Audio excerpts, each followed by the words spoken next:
Hello everybody, welcome back to the History Veteran. Pretty much does what it says on the label. For those of you who know, and some of you that have seen my pictures, my videos before, you'll know that I'm back at RAF Manston, or Manston as it is now. The RAF having left quite a few years before. My backdrop is the Air Traffic Control Tower, and in the distance the Aviation Museum at Manston.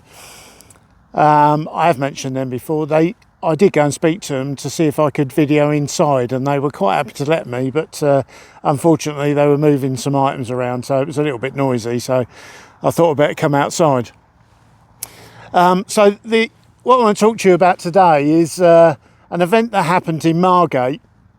It's about 3 miles in front of me, but before I get to that, I've got to talk a little bit more about some incidents at Manston, and one in particular that caused an event in Margate. So there were a lot of situations throughout World War II where enemy aircraft, German in Europe,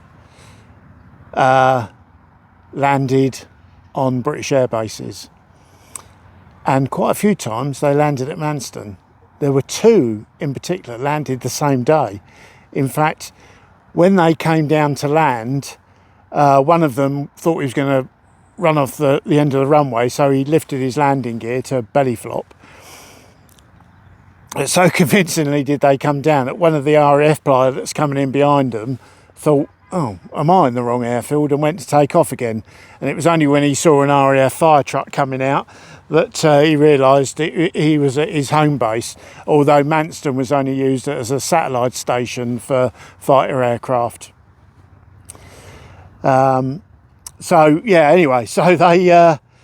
These 2 aircraft landed, both pilots captured obviously, the aircraft were damaged.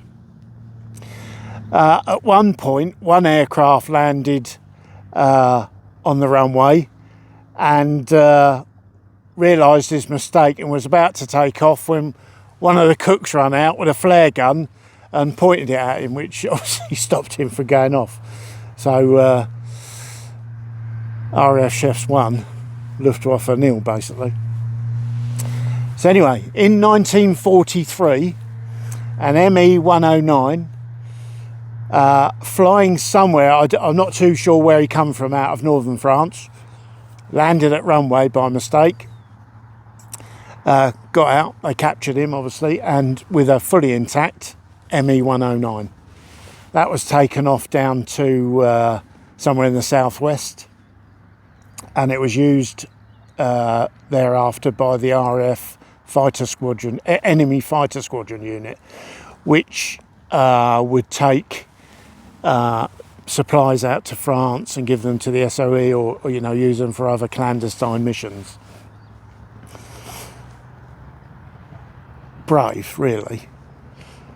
So in 43, when the aircraft landed on the 20th of May, it is suggested that in retaliation for them taking that aircraft, that an air raid was planned by the SKG-10, Schnellkampfgeschwader, which is Fast Fighter Squadron, or words to that effect, Fast Air Squadron,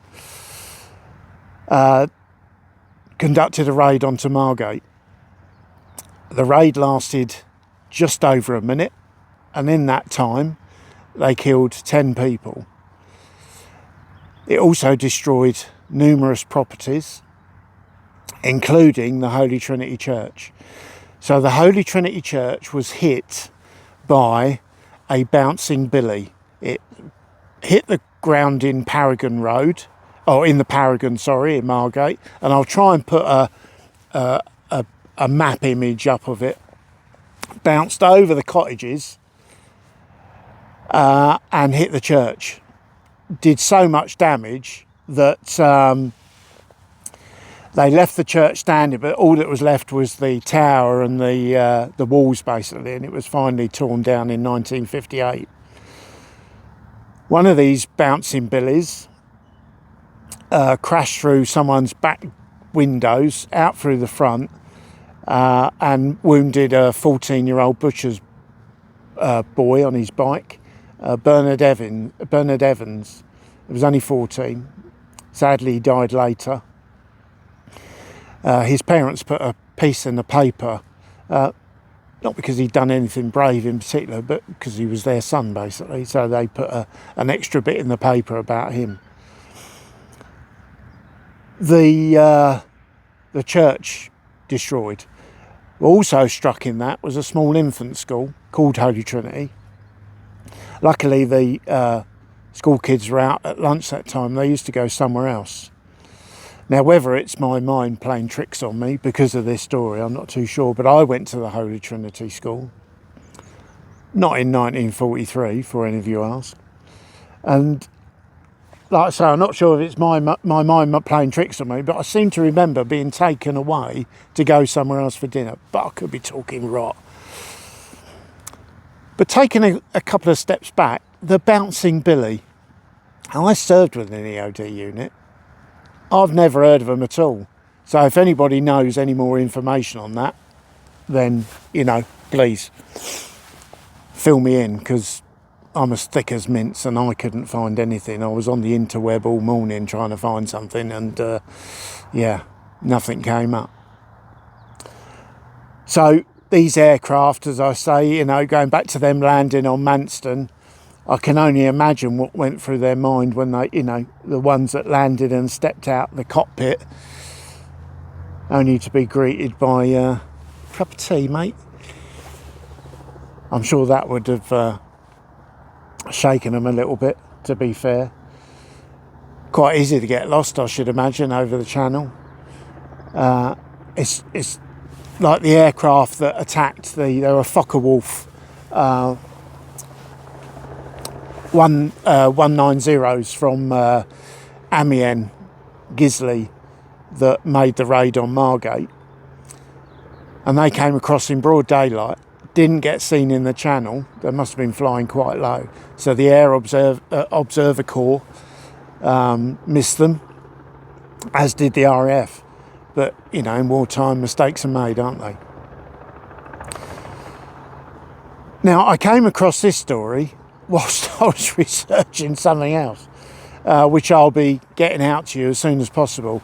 Fascinating story. I was intrigued when I started looking into it. Now, I knew sort of a little bit about it, but nothing of any detail. So if you can hear a helicopter in the back, we've got a place that does helicopter rides out of here. There's also the Monster Truck festival in town as well, or carnival, whatever you want to call it. Anyway, I digress. So I hope to bring that to you in a couple of days, hopefully. So I hope you've enjoyed this little snippet back in history, especially about Margate. I'm going to try and find an old school photograph of myself and put it up. I was a lovely child.